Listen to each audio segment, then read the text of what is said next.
Welcome to the Gold Spot. My name's Todd Graf. This is Damian White. Today is May 12th.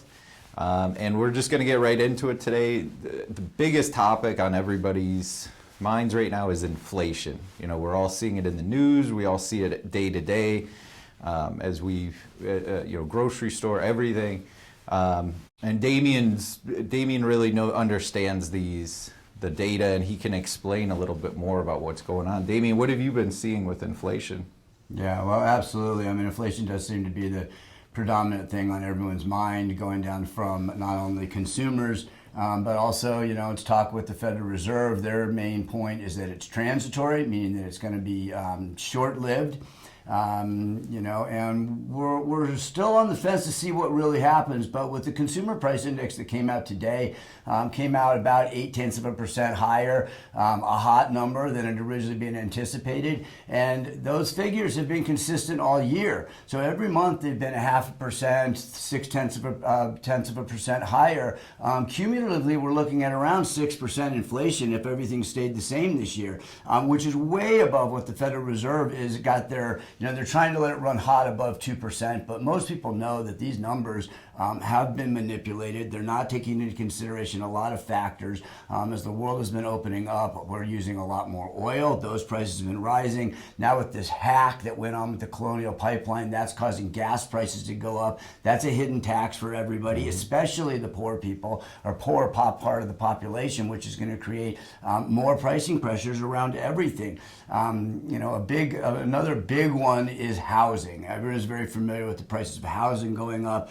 It's been on a relentless tear ever since, going back to probably last summer. But the input prices are of big concern. Lumber, it's up 500% in like 9 months. Copper was $2 a pound last summer. It's pricing in around $4.75 now. Wheat, soybeans, corn, everything has been going up relentlessly for the last 9 or 10 months. So I'm not sure if the transitory is going to be the right word for this. I think these prices may stick. We're not done printing money. And so all these goods are going to be costing more, which is putting pressures.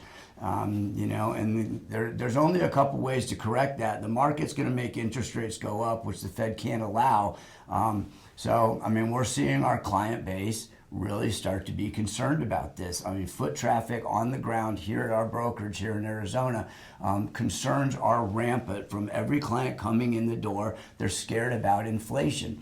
At least that's what I'm seeing from our client base. What are you seeing right now? Yeah, absolutely the same thing. I'd say the vast majority of people I talk to every day, they're concerned about the value of their money, of their savings. They work very hard to save this money, and they don't want to see it destroyed by these economic factors. So yeah, I definitely see that, and that's where gold and silver comes in. That's a way to protect yourself against inflation, hedge yourself against inflation, and that's what we're doing. I think it's the safest way, using physical precious metals. And there's different, everybody has a different situation, so there's different solutions for everybody, whether you have a small amount of money to protect or a large amount. And we've been seeing a lot of larger transactions recently. And I think that just points to the fact that smart money right now is getting out of the dollar and getting into precious metals. 100%. Well, thank you very much for watching the Gold Spot. We'll see you next week.